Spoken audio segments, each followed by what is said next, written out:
Ndabasuhuje cyane nizere ko mumeze neza. Hari umuvandimwe nahaye ino mining yitwa Solana Fosete, ni ukuvuga ngo ino mining uramayininga nyine bakaguha twa Solana zazagwira ugahita uzibikuriza kuri Binance, bino bintu birakora. Yarambajije ngo none se bikora bite, bamayininga gute? Ni ukuvuga ngo iyo nyine wamaze kwinjiramo, ubwo wenda nimba utarayitangira nawe ukaba interested, ndaza kuguha link muri comment iri buze kuba iri pinned. Ni ukuvuga ngo rero urayifungura ugasanga bimeze gutya, hano bahita bakwereka ngo your assets, ahangaha biba bikwereka izo ufiteho uko zingana, dore ubu ni izi ngizi mfite, izo nari mfite zindi narazibikuje. Noneho bikorwa bite rero? Nicyo ngiye kwereka umuntu ushaka kuvuga ngo ese none ni gute najya nzibona. Urabona ahangaha ndimo hano, uraza aho ngiye namenyereye gukoresha, ubwo nawe niho ndi buze kukwereka. Urabona hano hantu handitse ngo treasure hunt. Treasure hunt muri aka kazu akangaka. Aka kazu rero ugakandamo buri nyuma y'iminota 8. Buri nyuma y'iminota 8 ugakandamo gutya ubaye ufite umwanya. Hanyuma bakakuzana hano ugahita ukanda kwa aka kantu kanditseho ngo get keys, ukagakandaho. Iyo bibaye success, ni ukuvuga ngo muri utu tuzu two hejuru, tuno tubox wemereye kugenda ukora kuko ushaka. Ukora kuri dutatu, wakora kuri aka, wakora kwa aka n'aka, wakora kuri aka n'aka, ni dutatu gusa nyine nitwo ukora. Ubwo urakanda kwa aka kabe open, ukande no kuri aka no kuri aka, wenda wahitamo no kutwo ushaka. Bahita bakwereka toto Solana baguhaye, urabona bampaye zino, ugahita ukanda kuri claim. Iyo ukanze kuri claim baguha icyo bita aid. Aid ni ubu video bwo kwamamaza, urareka kakavamo, ngira ngo utegereze iminota mikeya n'aka kavideo kaba kagiyemo, noneho ukategereza kakavamo. Reka nze nkwereke uko bigenda. Uhita ukanda hano nyine ku ruhande, abantu musanzwe mu mayininga aid uzi ukuntu umuntu ayikura, mugahita ukanda kwa aka kantu k'agakubo ikavamo. Ubwo biba birangiye ugakanda kuri OK. Ngira ngo izo uba wari ufite hano kuri balance rero zigenda zigwira. Ubwo wategereza. Solana imwe ihagaze amadolari mu 150 ahindagurika. Ubwo uyigwije nyine urumva ubonye amafaranga. Ni uko nguko bikorwa. Ikindi ushaka kugwiza Solana nyinshi, hari uburyo bwo kwinvitinga abantu, ukanda kwa aka kamenyetso bagahita baguha link. Buri muntu utumiye baguha Solana zingana gutya, zino 0.5. Ubwo rero ni uko nguko bikorwa. Ubwo nawe nimba ubishaka wagerageza, ntawamenya burya aho umuntu abonye amahirwe aragerageza akareba. Iyo igihe cyo kubikuza kigeze, ubwo wasanga aricyo kibazo usigaranye, ukanda kwa aka kamenyetso ka hano hejuru ka wallet, ugakandaho gutya, urabona withdraw. Ubu ngubu hano bahise banyereka balance y'izo mfiteho, baba bakwereka n'abantu bagiye babikuza, ngo uyu yabikuje, uyu, aba bose n'ababa bagiye babikuza. Ubwo nawe iyo ukanze hano kuri withdraw bahita bagusaba na Binance wallet, ugakandaho, bahita bakwereka ko ari Binance, ugakandaho nanone hano kuri Binance, urabibona bahita bakwereka izo ufite, bakakwereka. Ubu ngewe nashyizemo, kubera nigeze gushyiramo iyi wallet address yagumyemo, nawe ubwo ari uri mushyashya wayishyiramo, ugahita ukanda kuri request payout, nawe bahita bazikugezaho kuri Binance. Ubwo rero ngewe mbaye mbiretse kubera yuko nabikoze. Nkwibutse ko hano hantu ushyiramo iyi ntuze wallet address ya BNB niyo ushyiramo. Wallet address ya BNB niyo ushyiramo. Rero ubwo niyo irimo, uko niko babikuza. Uramutse ubaye ubonye ufite izigwiriye wazibikuza, ni hariya unyura. Ubwo ku kigendanye na Solana Fosete ndaza kugushyirira link wanyuraho uri umuntu ubishaka muri description. Abasanzwe muyikora namwe amakuru nayo ngayo. Noneho hari izindi mining njya ntanga, ugasanga umuntu wenda ntari kuzikora, reka nze nzikwibutse wenda. Dufate iminota mike. Iyi ngiyi bita Tokecoin nayibahaye ejo. Iyi mining bayita Rio, nayo ni mining ifite gahunda. Bagenda batanga 2 ku munsi, ariko hari n'udutasi gukora baguhesha tubura uko dukoze. Sidara narabibabwiye, nyigarukeho nimba uri umuntu utarahabwa KYC simbizi, nabahaye itangazo mbabwira yuko SIDA KYC mu minsi yashize yakorerwaga ku Muhima ku nzu bita kuri Shema House. Nimba uzi hariya ku Muhima ukazamuka kuri Yamaha hepfo ya Feruje hari inyubako bita Shema House, niho bakoreragamo KYC. Iyo uri under review byari 15,000, waba utarigeze unakora KYC na rimwe ukitwaza indangamuntu bakagufasha byose ugatanga 20,000. Ubu SIDA ngewe mpora nzirya, ni ukuvuga ngo nawe kuri black market wazigurisha. Nimba uzi yuko wacikanywe, aya makuru ndayakwihereye, ibindi uzabimbaza. Nimba rero ukomeje kubishidikanyaho ushatse no kuyimayininga wayireka, nimba nta KYC wabonye kandi ukaba udashaka gufata amafaranga ngo ugende uyikoreshe, ubwo wabyihorera, ubwo munsi byahagaze sinzi.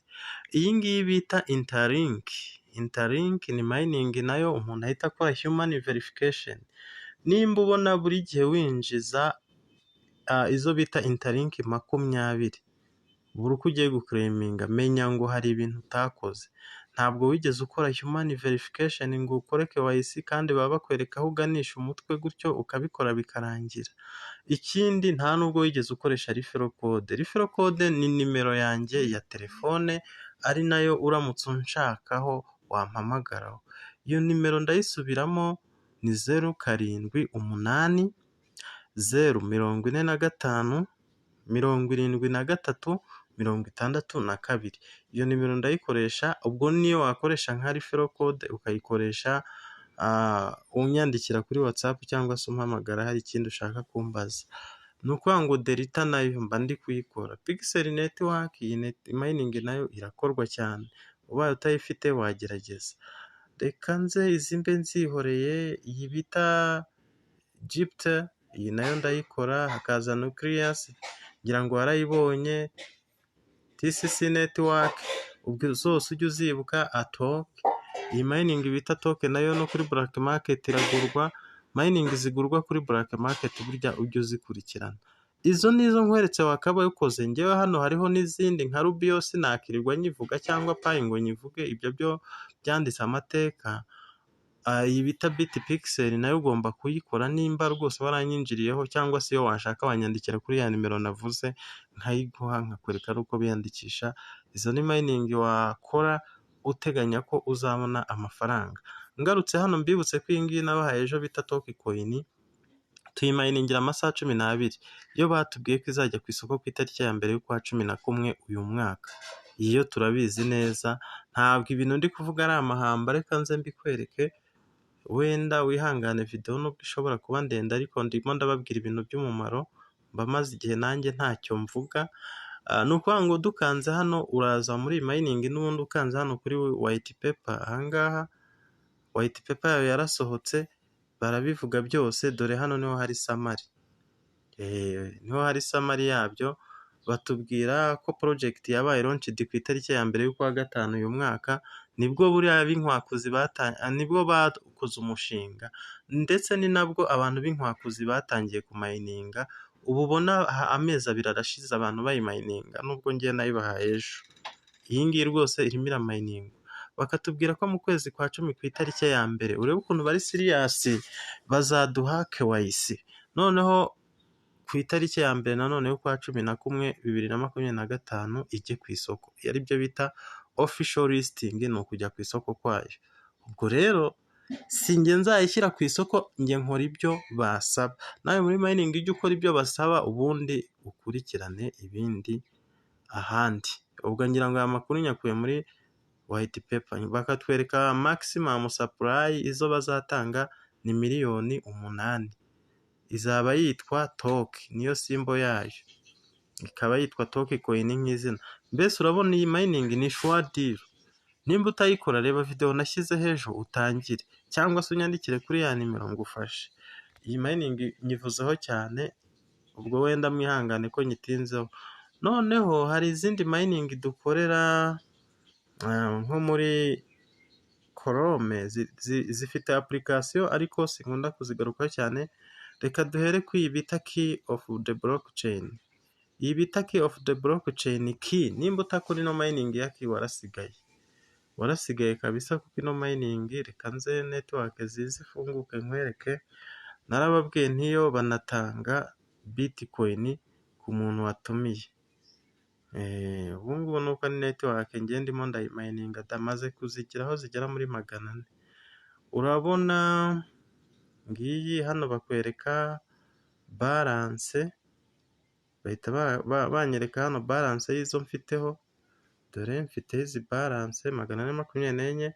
Ikindi iyo unyuze hano kuri mining uri umuntu watumiye abantu nka 5, hano ucukura na bitcoin, dore hano banyereka na bitcoin mfite uko zingana. Ino mining wiyibagirwa komeza uyimayininge ntawamenya, ni ukuvuga ngo turagerageza nyine twebwe tugakora ibisabwa. Hari indi mining nabahaye yitwa EFSN. EFSN narababwiraga ngo amadolari umuntu arayabikuza, ariko amakuru naje kumenya bo baratubwira ngo iyi EFSN nimba uyimayininze gutya ngira ngo waba yibuka narayibahaye. Reka nze nayo nyivugeho wenda mba maze igihe nta kintu mbabwira. Iyo ukanze hano kuri personal center, ni ukuvuga ngo ubundi buri munsi uraza ugakanda hano kuri sign in, bakaguha coin runaka zitwa EFSN.